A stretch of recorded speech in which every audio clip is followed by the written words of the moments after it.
Assalamualaikum warahmatullahi wabarakatuh.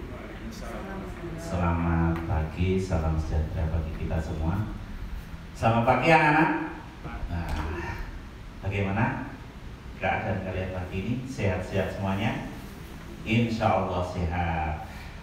Selamat pagi juga untuk Bapak Ibu guru pendamping, Bapak Ibu guru pendamping, maaf.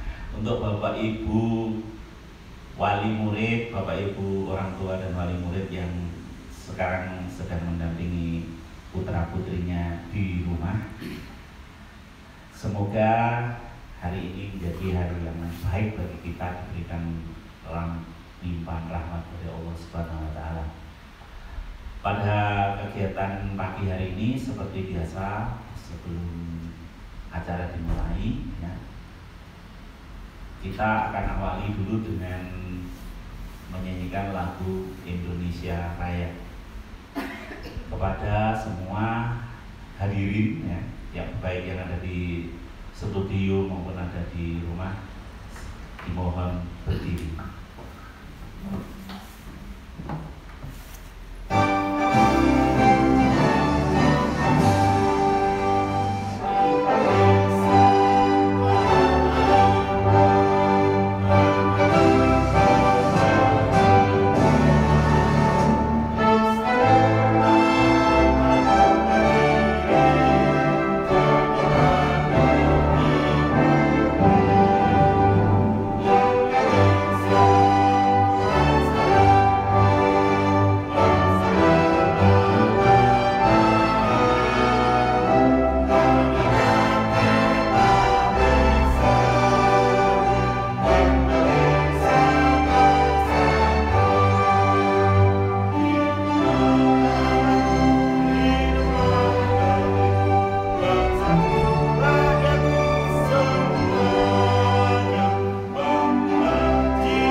Silakan duduk kembali. Berikutnya menyanyikan lagu Mars SMP Negeri 1 Banyuwangi. Bagi anak-anakku yang ada di rumah yang hafal bisa ikut menyanyi bersama-sama.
Selanjutnya kegiatan kita adalah penjelasan hal-hal yang akan perlu disampaikan ya oleh Bapak Agus Haryanto. Kepada Bapak Agus dipersilahkan. Baik, terima kasih. Assalamualaikum warahmatullahi wabarakatuh. Alhamdulillahirrahmanirrahim. Sampai dengan hari ini kita masih diberikan kesehatan, kesempatan oleh Tuhan Yang Maha Esa, sehingga kita masih bisa bertatap muka walaupun dengan cara yang lain, yaitu dengan daring. Mudah-mudahan kita selalu diberikan kesehatan oleh Allah, Tuhan Yang Maha Esa, sehingga kita bisa mengikuti semua materi nanti sampai tuntas. Sebelum materi, baik, saya akan pindah saja di tengah. Baik, sebelum materi diberikan untuk pagi hari ini ada beberapa hal yang perlu saya sampaikan.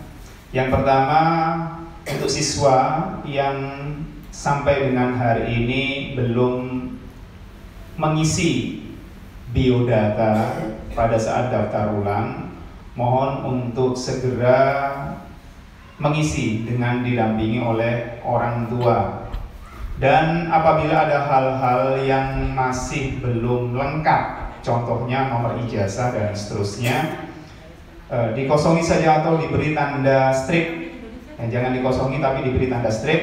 Nanti pada saat ijazahnya sudah keluar bisa ditambahkan. Ini yang paling penting karena kalian yang ada di rumah nanti harus mengisi data itu. Contohnya adalah nomor handphone.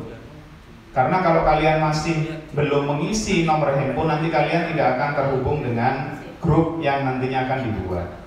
Nah, ini karena sampai dengan hari ini masih ada yang belum mengisi. Jadi link sudah saya berikan pada posisi paling atas. Harapannya adalah, nah di situ klik untuk mengisi biodata diri siswa yang belum saat daftar ulang. Sudah saya letakkan di posisi atas sehingga nanti pada saat istirahat antara sesi 1 dengan sesi berikutnya kalian bisa mengisi link itu semuanya. Tapi untuk yang tidak ada datanya bisa diberikan tanda strip.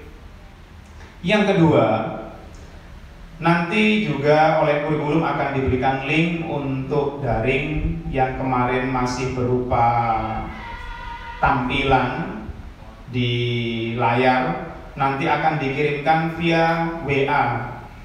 Jadi nanti akan ada grup WA per kelas yang sampai dengan hari ini masih disusun kelasnya sehingga nanti bisa diumumkan apabila kalian sudah mengisi nomor handphonenya.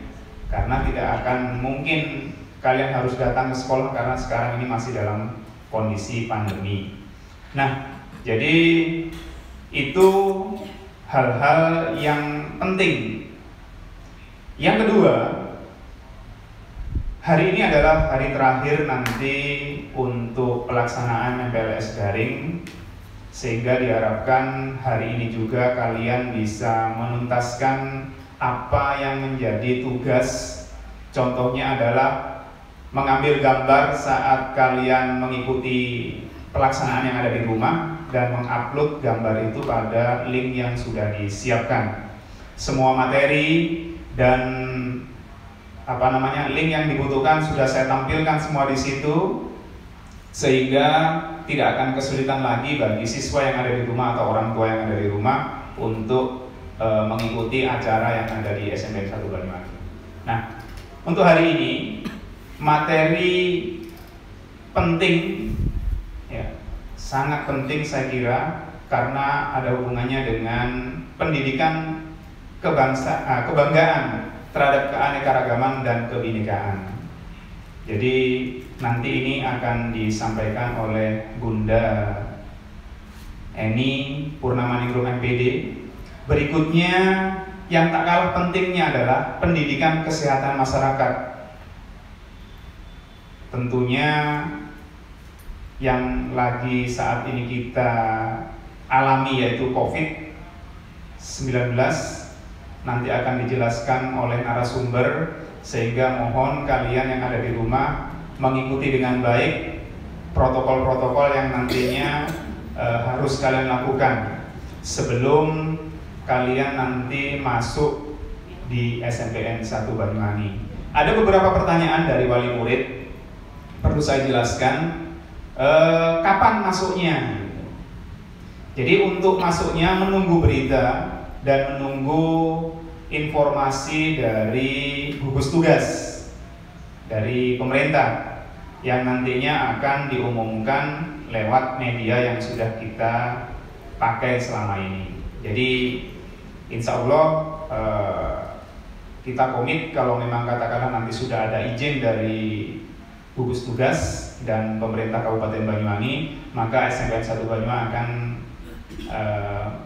memasukkan siswanya seperti sedia kala. Dan untuk saat ini anak-anak sudah kita siapkan mengenai buku yaitu buku elektronik. Nantinya setelah MPLS kalian bisa mendownload buku-buku yang sudah kita siapkan. Begitu juga kantung-kantung tugas ya, yang disiapkan oleh kurikulum, sehingga kalian tidak perlu bertanya-tanya lagi setelah ini saya apa, setelah ini saya ngapain. Nah begitu ya. Kalau kelas 8 dan kelas 9 sudah tahu. Tapi untuk kelas 7 supaya tidak bertanya-tanya bahwa nanti akan dikirimkan melalui WA. Nah, saya kira itu pengantar dari saya. Berikutnya adalah masuk ke materi. Monggo Bunda Eni bisa berada di samping saya, akan saya perkenalkan dulu. Sambil mempersiapkan juga layar monitornya.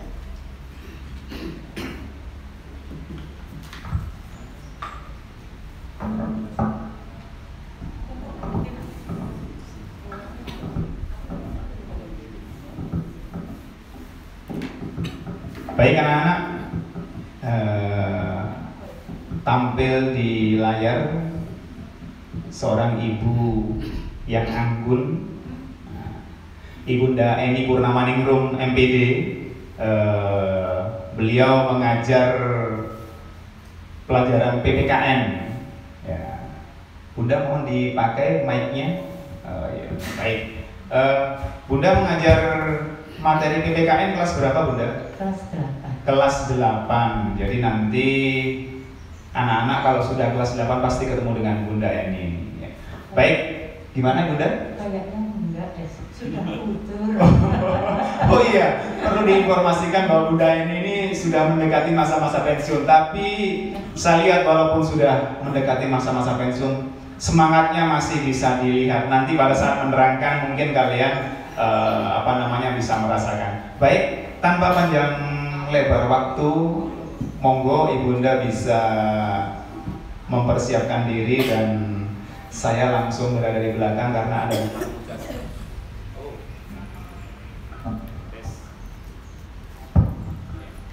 beberapa tugas yang bisa saya akan kerjakan. Saya kira itu Bunda, saya berikan sepenuhnya untuk Bunda. Terima kasih. Saya Eri. Assalamualaikum warahmatullahi wabarakatuh.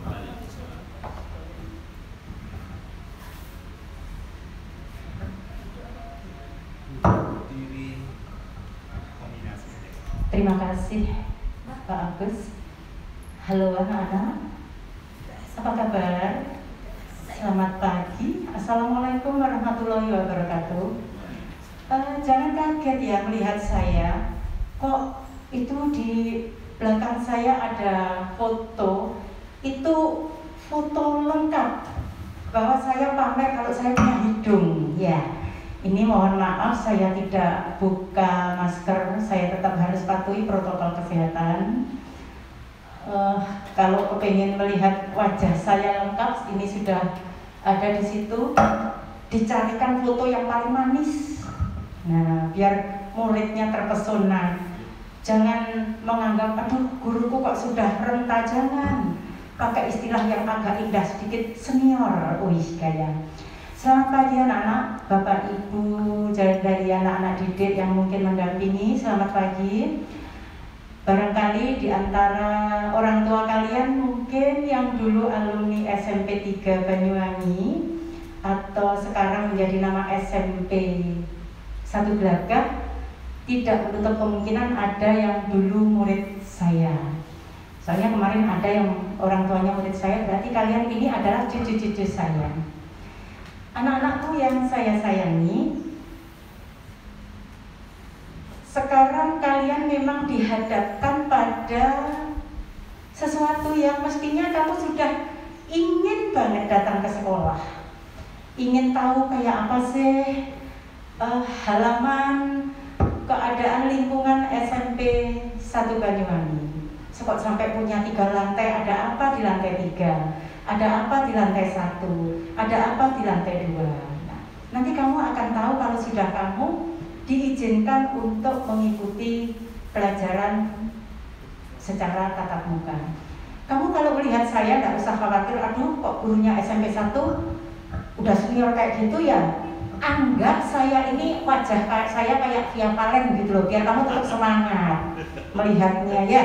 Biar anggap kayak Via Valen, kamu biar tetap semangat, enggak melihat wajah yang sudah senior kayak gini, tidak. Jadi kamu biar semangat. Semangat pagi anak-anak. Kenapa saya mengatakan semangat ke pagi? Karena kamu biar tetap semangat. Contoh saya sekalipun sudah senja, sudah maghrib, mungkin menjelang isya, tapi saya tetap semangat pagi. Saya malu sama Pak Sugeng, malu sama Pak Agus, malu sama Pak Jalu, sama Mas Tiar. Malu banget kalau saya datang, misalnya datang terlambat, saya malu. Nah, jadi anak-anak nanti biasakan mendisiplinkan diri. Mungkin untuk acara kenalan sudah cukup. Kita lanjut. Saya minta kalian amati, kalian dengarkan lagu yang akan saya putar. Judulnya Indonesia Sepanjang Hayat. Ini akan sebuah lagu dari anak-anak Dusun Senja, produksi tahun 2020, seusia kalian. Anak-anak yang menyanyikan ini sama dengan kalian sekarang sedang mengikuti MPLS. Salah satunya adalah putra dari penyair Nanok Dakansas, dan lagu ini adalah ciptaan dari Nanok Dakansas yang insya Allah pada saat bulan bahasa tahun kemarin itu diundang oleh sekolah. Nah ini setelah ini kalian amati, kalian dengarkan, kalian tulis nilai-nilai apa yang ada di dalam syair lagu yang dinyanyikan oleh anak-anak Dusun Senja. Ini sudah mulai tampak gambarnya. Ini di wilayah Melaya, negara Bali. Sesuai dengan tema kita tentang kebinekaan, kebanggaan tentang keanekaragaman dan kebinekaan. Ini langsung kita putar. Sudah siap Pak? Kita tunggu sebentar ya nak ya.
Terima kasih untuk Mas Jalu dan Mas Tiar sudah memutarkan lagu Bisa Saya Berdiri.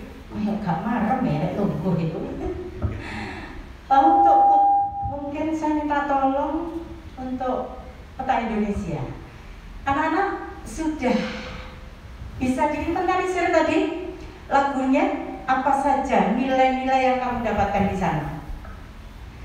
Nak Bali jaga-jaga, Kalimantan gagah-gagah. Tadi di salah satu di antaranya ada itu syairnya. Atau mungkin kalau kalian melihat televisi, dari Sabang sampai Merauke, Indomie seleraku. Wah, ini menjadi sponsor ini kayaknya ya. Nah, mengapa saya mengatakan demikian anak-anakku? Mari kita buktikan. Pernahkah terbayang oleh kalian ada orang atau hati nurani kamu mengingkari bahwa kamu lahir itu tidak ada kebinekaan? Siapa bilang? Saya rasa belum ada orang yang bisa membuktikan bahwa Indonesia ini bukan kebinekaan. Indonesia ini negara yang kaya. Saking kayanya sampai Kosplash menciptakan sebuah lagu. Bukan lautan, hanya kolam susu. Saking indahnya loh, sampai punya kolam zuzu.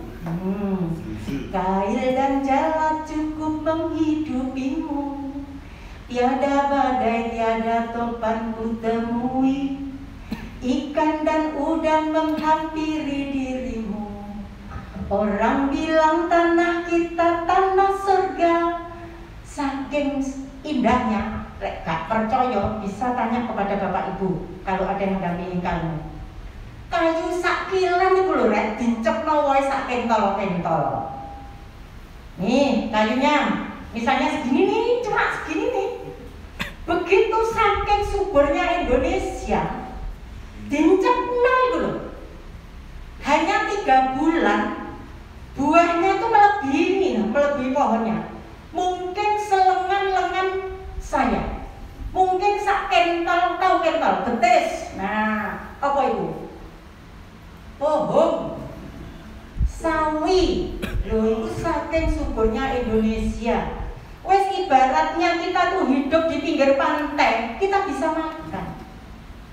Nah, di Indonesia ini saya tidak suka kalau ada orang yang mengatakan, mohon maaf, tadi saya mengatakan dari Sabang sampai Merauke.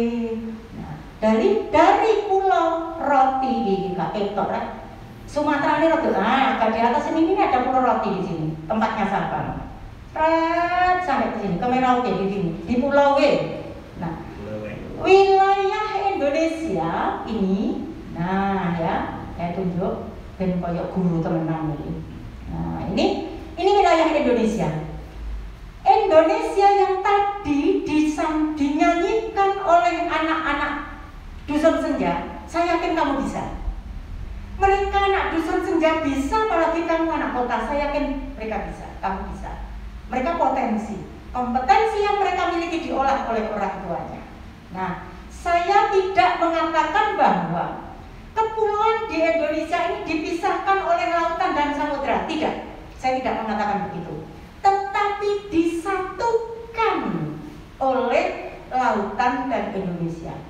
Keadaan Indonesia yang semacam ini, letak geografis Indonesia merupakan salah satu penyebab keanekaragaman di Indonesia. Saya contohkan. Kalian melihat bola ini, nak? Ketiga bola ini berwarna-warni atau satu warna? Berwarna-warni kan? Ada biru, ada merah, ada hijau, ada putih. Indah atau tidak? Menjadi satu keindahan atau tidak perbedaan ini? Perbedaan warna menjadi satu keindahan. Kalau kalian melihat ini satu warna, pink saja warnanya. Melihat warna ini, kamu lebih suka warna yang lanang, upama anu jika gak kurang uyah. Terus ini kita melihat yang beraneka ragam. Keanekaragaman inilah yang menjadi kekayaan kita. Pada saat kamu lahir, beda dengan saya. Saya pernah imut-imut, gak langsung tuwek ini, ya sama dengan kamu, pernah seusia kamu. Nah, sekarang sudah omot-omot. Nah, kecampuran rodok kewut citik. Nah. Terus akeh ubrasane pisan. Nah, akeh ubrasane itu kulit mulai mengeriput. Ini proses. Begitu pula dengan Indonesia. Ketika Indonesia ini lahir pracacer, itu sudah ada keanekaragaman. Sebelumnya sudah diawali ada Yong Yapo, Yong Ambon, Yong Selebes, Yong Sekarukun, and so on titik. Nah, Yong ini kalau perjuangan yang bersifat kedaerahan ini susah untuk mengusir penjajah. Logika loh ya. Kita ini, bangsa kita ini, wong atasnya cuma bersenjatakan bambu runcing, kok bisa mengusir penjajah? Misal, senjatanya itu bambu runcing, tepil, tolok, nah, tolok barang kadang, jadi bawa tolok, nah, tepil, tolok. Begitu ape bawa bambu runcing dipikul, misalnya bambu runcing dipikul, musuh zaman dulu itu lebih gampang dibanding musuh zaman sekarang. Kalau zaman dulu tuh tampak kulitnya beda dengan kita. Prejengannya, waduh apa itu prejengannya? Postur tubuhnya mereka lebih tinggi, kulitnya putih. Lah kita sudah tampak. Oh, itu ada musuh. Saking sopannya orang Indonesia, mohon maaf, saking sopannya orang Indonesia, ketika akan nyerang musuh, pamitan, Rek. Amit ya, kamu tak tanah. Terus, amit, Rek. Nah, oleh musuh siji. Nah, sementara musuhnya senjatanya lebih canggih. Apa yang bisa menjadikan kita sekarang seperti ini? Kata kunci adalah persatuan dan kesatuan. Pagi tadi di awal masuk kamu sudah saya tanamkan rasa nasionalisme dengan menampilkan sebuah lagu Indonesia Sepanjang Hayat. Tanda petik berarti itu maknanya adalah NKRI harga mati, tidak bisa ditawar. Kita lahir sudah ada berbagai agama di Indonesia. Tahu di antara kalian apa yang melatar belakangi keanekaragaman di Indonesia? Agamanya? Ini ngomong agama, belum budaya. Saya mengatakan agama dulu. Kenapa ada berbagai macam agama di Indonesia? Karena letak geografis Indonesia yang memiliki perbatasan darat, laut, dan udara. Indonesia itu ibarat seorang gadis cantik yang molek berjilbab. Wayu wis bayang lo sing wayu ini lebih viapalen pokoknya. Aku gak roh artis-artis iki sapa sing ngayu-ayu, gak tau nonton TV rek. Nah, berjilbab. Nah, ketika jilbabnya bolong satu lubang, itu sudah menjadi sebuah pusat perhatian. Saking ayunya menjadi pusat perhatian, menyebabkan bangsa lain berbondong-bondong datang ke Indonesia. Bangsa Gujarat, dari mana Gujarat itu? Ayo, ada sing roh? Gujarat itu tukang bumi. Dari India. Bangsa Gujarat datang ke Indonesia. Mereka datang ke Indonesia tujuannya adalah untuk berdagang. Tetapi mereka beragama Islam. Juga ada kaum Brahmana dari India datang ke Indonesia. Mereka beragama Buddha, beragama Hindu. Abad 16 masuk bangsa Eropa. Saya tidak akan membreakdown one by one untuk sejarah masuknya agama-agama karena nanti wilayah bersejarah. Kalau saya jelaskan satu persatu kok entek waktunya. Nah, bangsa Eropa masuk datang ke Indonesia membawa agama Nasrani. Bangsa Cina datang ke Indonesia. Golongan itu bilaikan zamannya Kertanegara. Dulu tujuannya adalah untuk berdagang. Roh cantiknya Indonesia, mereka berubah pikiran ingin menjajah.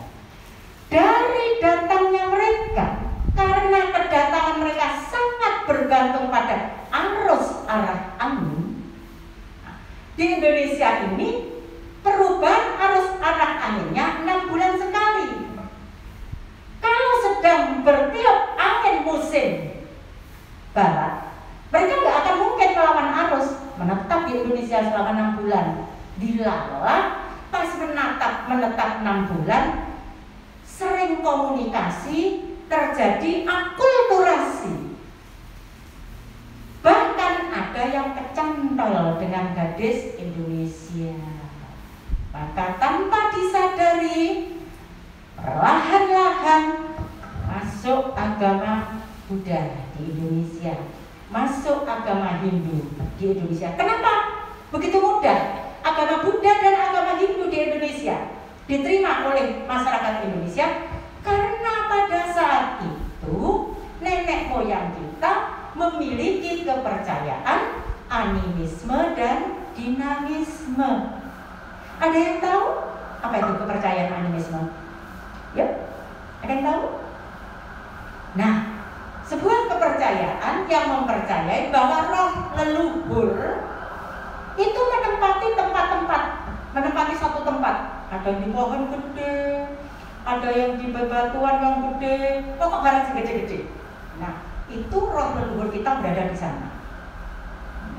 Animisme. Sedangkan yang dinamisme, ada yang bisa? Apa itu? Kepercayaan dinamisme? Suatu kepercayaan yang meyakini bahwa ada kekuatan goib. Nah, ini yang diyakini oleh bangsa itu, kita saat itu. Maka secara tidak langsung begitu mudahnya agama Hindu dan Buddha masuk ke Indonesia. Perlu bukti bahwa Indonesia kedatangan penganut agama Hindu dan Buddha lalu menjadi agama mereka. Nah, ini terbukti pada abad 14 seorang Eyang Tantular, Empu Tantular menuliskan sebuah kitab yang berjudul apa? Ada yang tahu? Mungkin di SD sudah. Ya, berjudul Sutasoma. Dari sanalah pertama kali ada bukti bahwa masyarakat Indonesia bisa hidup rukun berdampingan meskipun ada perbedaan. Yang ditemukan saat itu adalah Bhinneka Tunggal Ika Tanbono Dharma Mangruo. Suatu gambaran bahwa masyarakat mampu hidup rukun berdampingan meskipun memiliki perbedaan agama Hindu dan Buddha. Bergulirnya waktu masuk agama Nasrani, masuk agama Islam. Nah, siapa yang mengatakan Indonesia tidak majemuk? Indonesia itu majemuk, nak. Dari sisi agama saja sudah terbukti. Lahir procot cowar, jangankan kamu, saya lahir procot cowar. Itu sudah ada bermacam agama di Indonesia.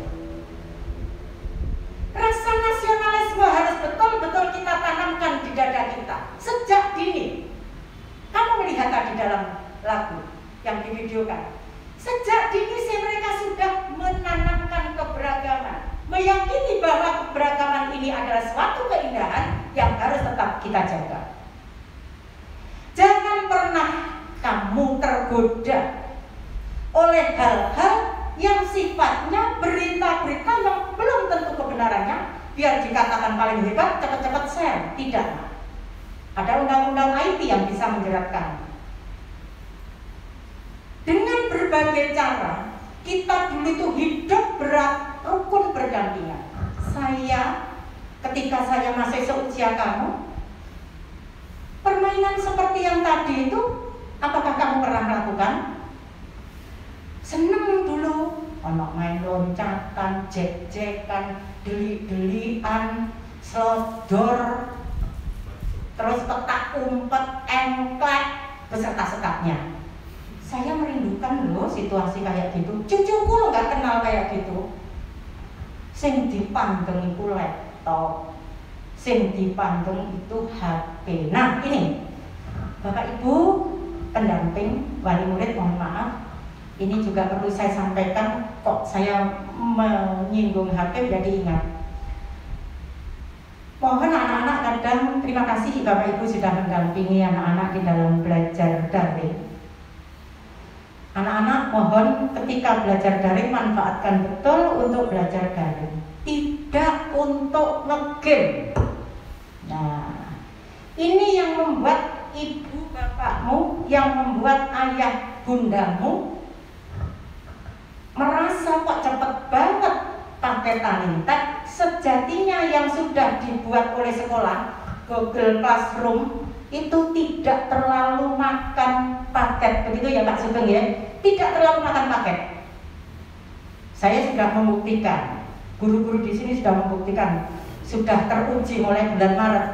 Nah, tidak terlalu makan paket. Yang terlalu banyak makan paket adalah mungkin kalian nge-game. Jadi jangan salahkan kalau mama papa menegur kamu ojo dolanan HP tok.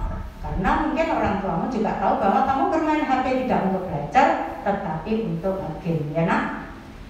Lanjut.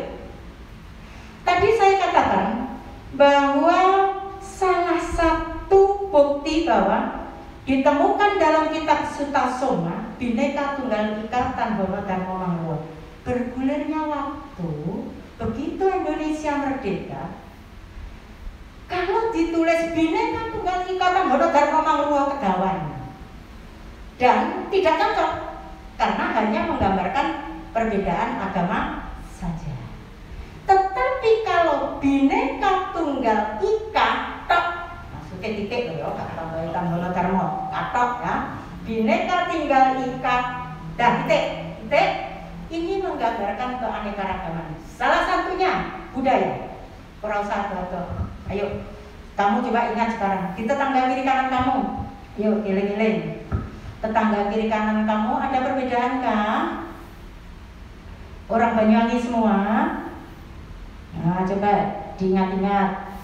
Kalau saya, tetangga saya, depan rumah saya dari Madura, dari kiri saya dari Sunda, kanan saya Banyuwangi asli, belakang depan kiri itu dari Sumatera. Nah, ini contoh. Kamu pasti juga bisa menginventarisir tetangga kamu dari mana saja. Nah, keanekaragaman ini nak, jangan dijadikan sebagai jurang pemisah. Jangan dijadikan sebagai perundungan. Perundungan verbal misalnya. Contoh, saya ambilkan contoh di sini. Mas Tiar, nah ini guru paling junior. Dulu murid saya waktu saya di sini. Sekarang saya jadi kebo nyusu gudel. Nah, terbukti tuh kebo nyusu gudel. Ini yang menemani saya di sini ini dulu murid saya semua. Nah, tapi untuk IT saya belajar kepada mereka. Saya bersyukur di ujung pengabdian ditakdirkan Allah ketemu dengan COVID-19. Karena apa? Dengan adanya COVID-19, saya menjadi tahu apa itu Zoom. Saya menjadi tahu apa itu Google Classroom. Dan saya kemarin dibuatkan cucu saya kelas 4 SD, naik kelas 5, membuat video yang tak pakai kenalan di Google Classroom kemarin. Apa jenis videonya mas? Power apa mas? Power apa? Wes sembuh. Kan? Nggak tahu itu. Itu loh yang membuatkan cucu saya. Ya, wis mbae wis gaptek. Nah, selanjutnya kita melihat di Banyuwangi aja. Jangan melangkah dulu ke Jember, ke Situbondo, atau ke Madura. Ke Banyuwangi saja budayanya. Saya tidak ada Pak Hasan ini, pakarnya budaya ini. Nah, Di Banyuwangi saja ada yang rumahnya Boyolangu? Ngacung? Ngacung ya, gak ketok ya. Nah, yang di rumahnya Boyolangu, kalau hari raya, nggak tahu itu hari raya keberapa, mesti ada puter kayun ke Batu Dodol. Terus yang Kemiren, tiap tempat itu berbeda-beda budayanya. Ada budaya mimpi kasur. Terus mas sing naris wengi-wengi kok gini-gini. Sungi semalam-malam sing sampai gini-gini tuh. Di Gelagah itu apa itu, Ren? Nah, di Gelagah Banjarsari. Ada dua. Banjarsari ya? Olehsari itu ada Seblang. Ada Kemiren juga ada Seblang. Oh, Kemiren. Oh, ini katanya Pak Sugeng, di Kemiren juga ada Seblang. Terus kebo-keboan. Nah, daerah Alas Malang. Daerah Alas Malang ada kebo-keboan. Ada di Muncang itu apa? Petik laut. Nah, ini nak contoh di Banyuwangi saja. Berikut ada yang dari Sumatera. Acung, ada nggak yang dari Sumatera? Ada yang pernah perjalanan darat dari Pekanbaru ke Padang Pariaman? Masya Allah. Dulu itu saya hanya tahu waktu SD di pelajaran sejarah. Ada Lembah Haro, ada Bukit Bukit Barisan. Itu saya cuma cerita. Alhamdulillah, sempat saya sengaja dari Pekanbaru lewat darat, naik pesawatnya sampai Pekanbaru, lewat darat sampai ke Padang Pariaman. Baru tahu saya kenapa dikatakan Bukit Barisan. Masya Allah, indahnya perjalanan darat dari Pekanbaru sampai Padang Pariaman. Sepanjang jalan itu isinya bukit. Kalau yang pernah umroh, nah mungkin kamu bisa tahu, kayak di padang pasir di Mekah sana. Tapi kalau itu bentuknya bukit. Ini keindahan Indonesia. Apakah kamu rela negara kita dicabek-cabek oleh keinginan individu atau keinginan kelompok yang sudah diperoleh dengan tetesan darah, tidak hanya tetesan tapi luberan darah, harta, untuk dirusak persatuan dan kesatuan? Tidak, jangan pernah rela. NKRI adalah harga mati. Di pundakmu lah kami nanti ketika sudah berkalang tanah yang menjaga keutuhan NKRI. Mana kalau sampai kita ini harus porak-poranda karena satu keinginan XYZ, sayang sekali. Saya buatkan contoh, saya bermain drama sebentar, sayang topinya tertinggal di ruang guru, tidak saya bawa. Mau bermain drama gak iso, wis kan mobil. Apa-apa wis contoh, sebentar ya nak.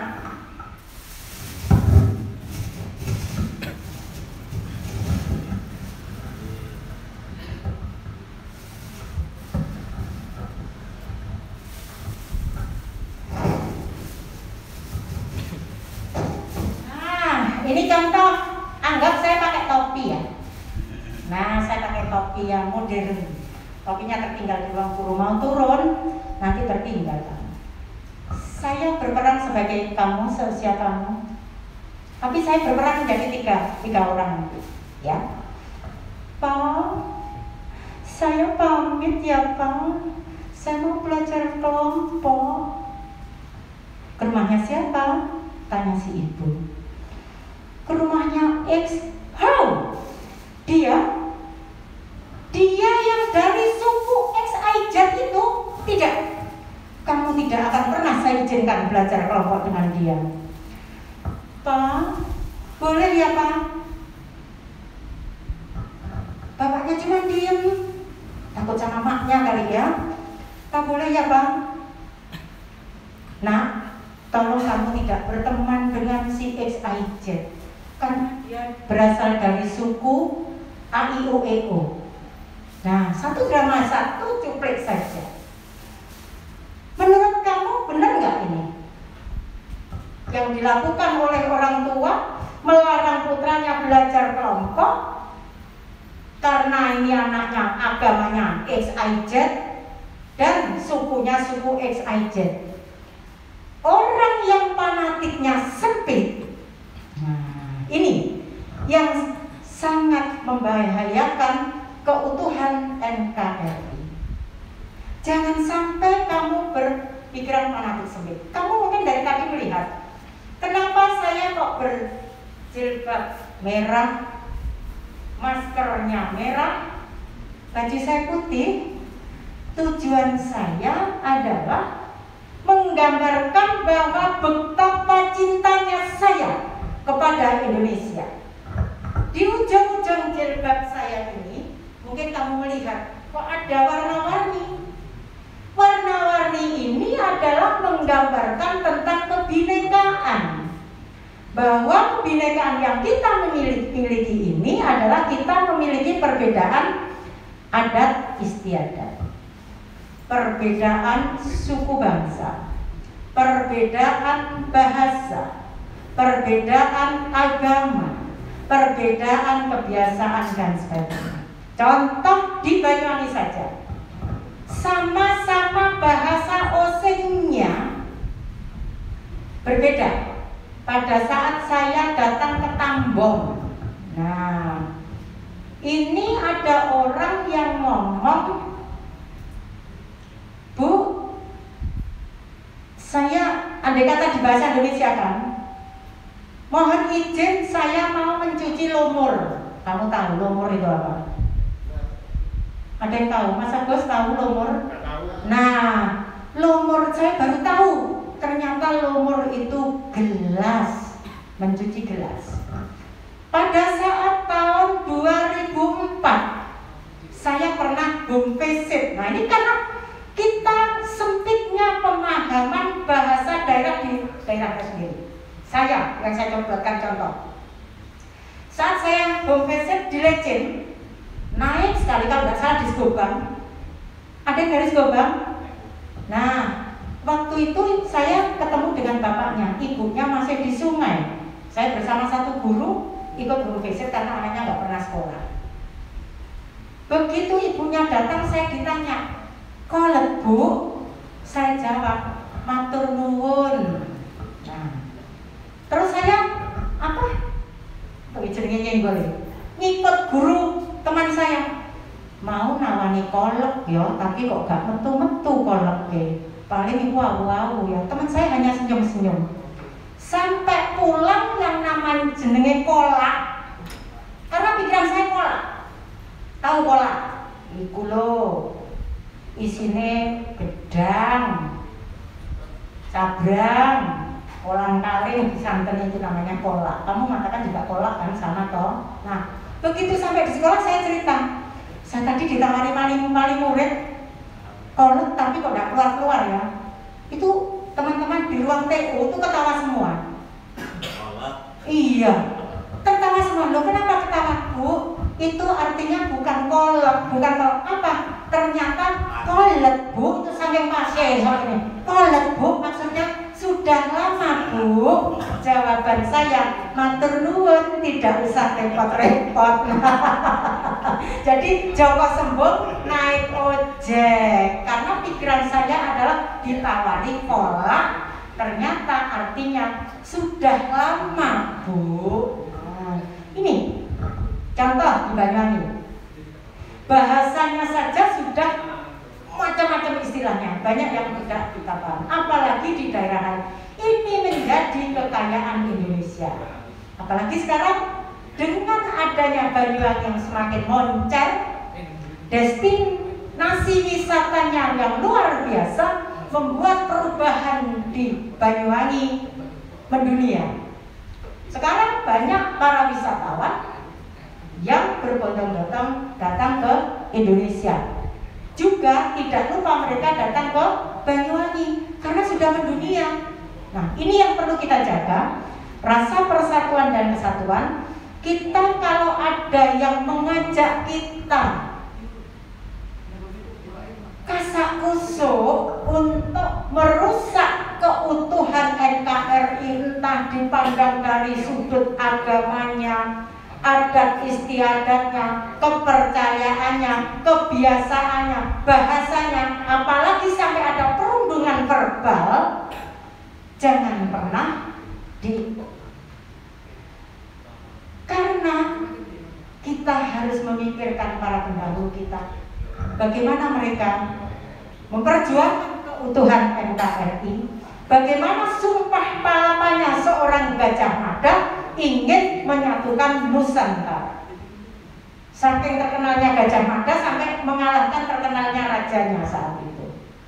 Nah, ini bukti bahwa kita harus tetap menjaga keutuhan NKRI. Bagaimana cara kita menjaga keutuhan NKRI? Ada yang bisa menjelaskan? Ya, menjadikan Pancasila sebagai fondasi, sebagai dasar. Nah, ibarat rumah. Mas tampil itu kota. Oke. Nah, ibarat rumah. Saya umpamakan ini rumah.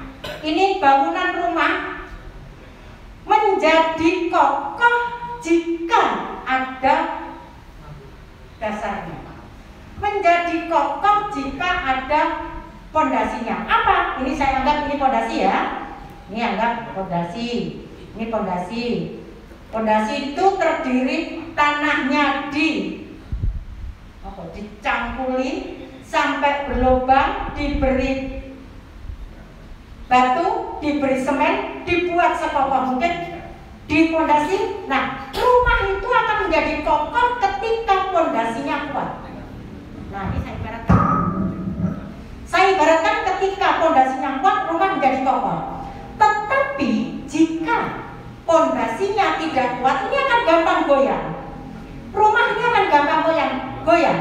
Dalam hitungan pecahan detik akan ambruk. Relakah kalian keutuhan NKRI yang saya ibaratkan rumah ini menjadi ambruk? Tidak kan? Tidak akan rela. Bahwa saya Indonesia, seperti dalam lagu yang kamu nyanyikan tadi, pertama Indonesia Raya, bangunlah jiwanya, bangunlah badannya. Tahu kamu maknanya?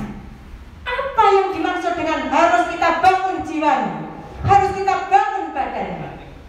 Jiwa kita inilah yang harus kita tanamkan rasa nasionalisme sampai akhir hayat, seperti lagu tadi.